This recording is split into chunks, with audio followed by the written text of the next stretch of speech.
Wizards of the Coast just dropped a teaser letting us know that a brand new Secret Lair super drop is on its way. However, they didn't tell us what's going to be in the super drop. So today, we're going to go over my predictions of what Secret Lairs are most likely to appear in this new super drop. Magic. I am a wizard! History. I'm an old wizard! The magic historian. My bones hurt.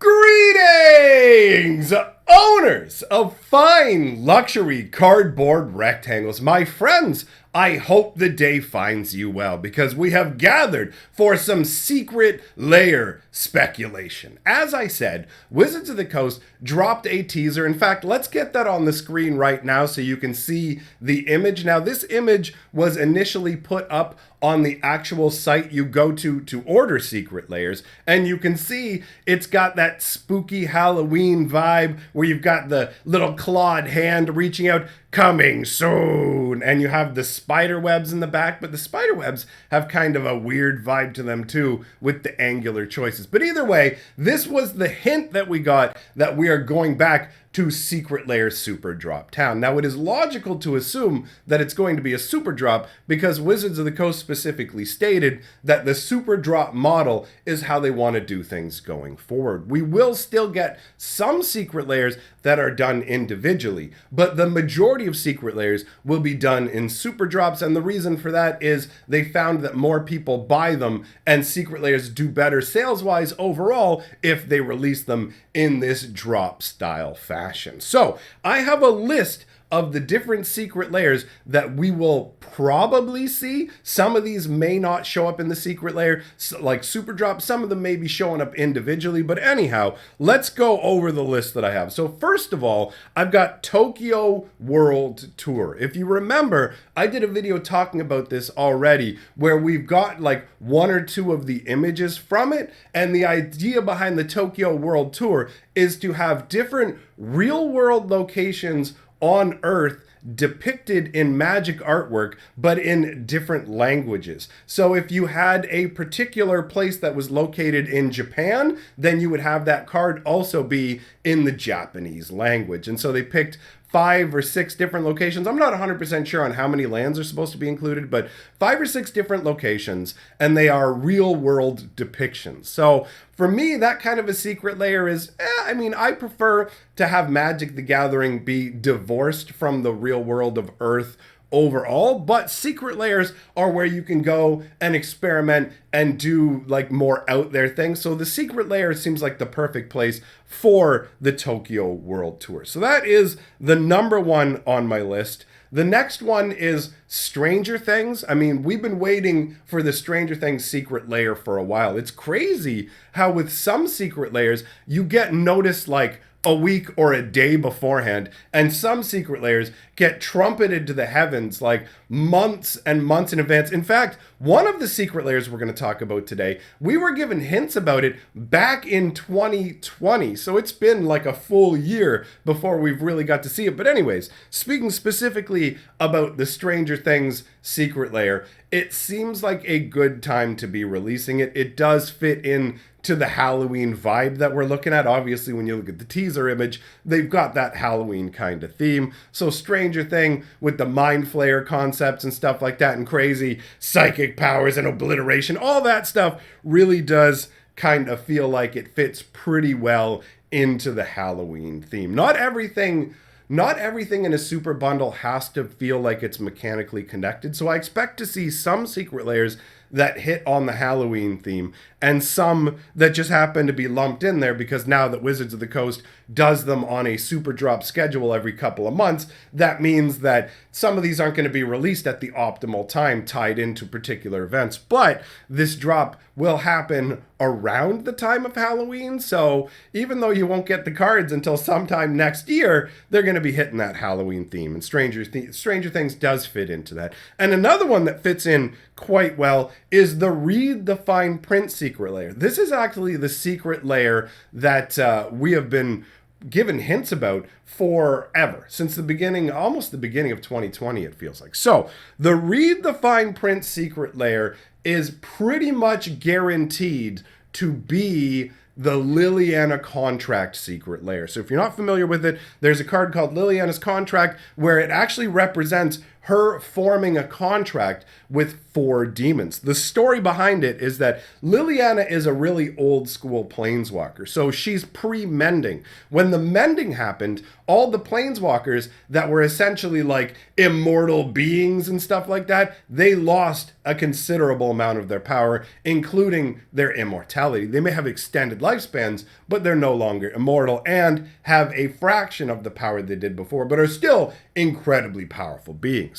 So Liliana essentially couldn't handle the fact that she had lost her youth and beauty and a bunch of her power. So she actually made a contract with 4 different demons. So you have Kothoped, Grizzlebrand, Razaketh, and Belzenlock as the 4 demons that she made a contract with. So the Read the Fine Print basically was supposed to be, here you go, you're getting 1 non-creature card, 4 creature, like it, everything adds up to make it into a Liliana secret lair for Liliana's Contract. So you should have Liliana's Contract as the actual card that's in there, a copy of each of the 4 demons that I mentioned, but there's also a bonus card in these secret lairs, right? So here's what my guess is for the bonus card in the Liliana Contract secret lair, and that would be Nicol Bolas, because unbeknownst to Liliana, when she originally forged that contract with the 4 demons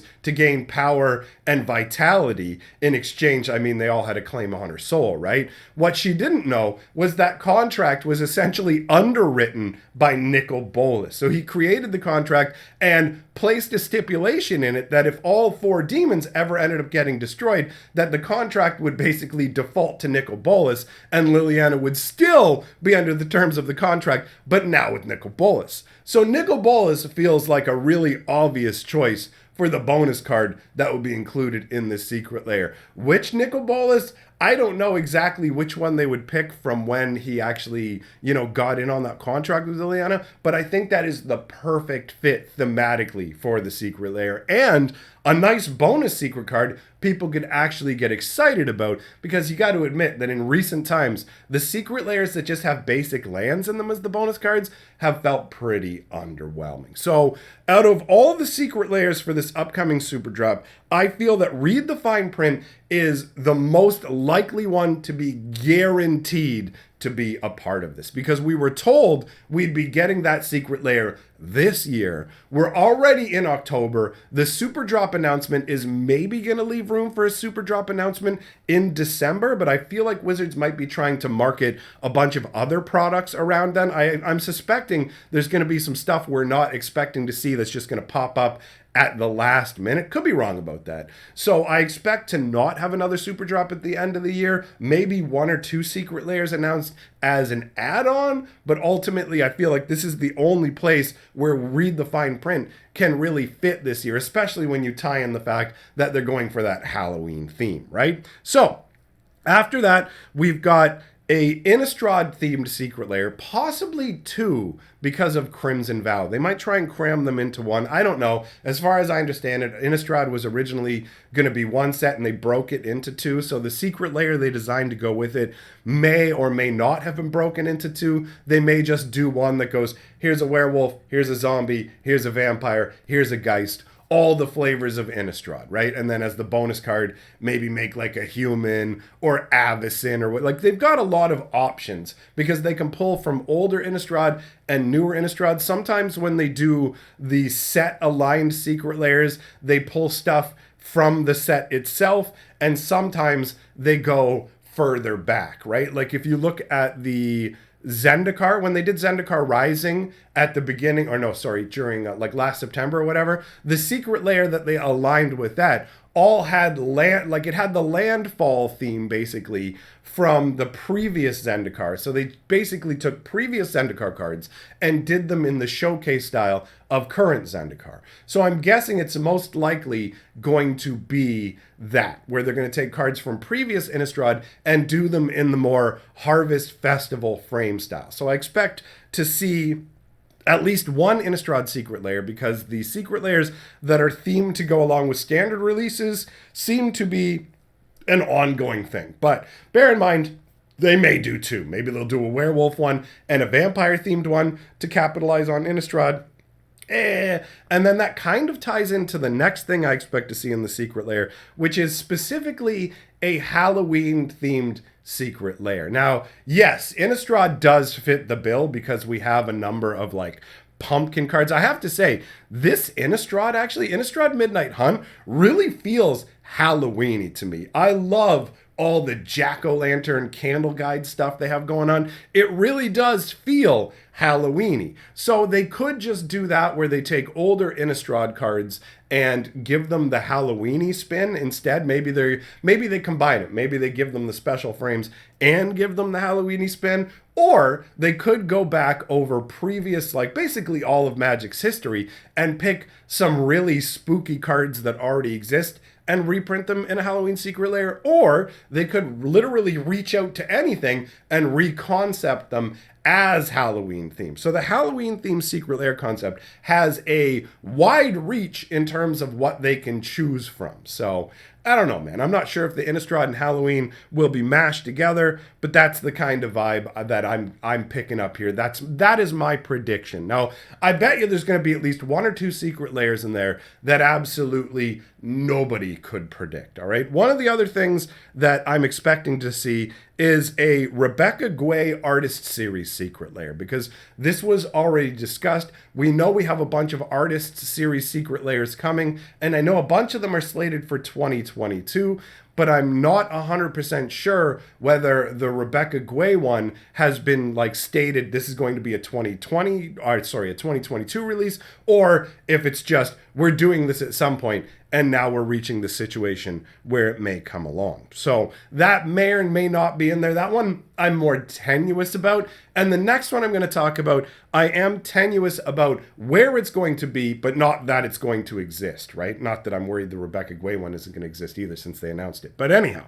Extra Life 2021. Wizards of the Coast actually already put up a big page talking about their Extra Life 2021 stuff.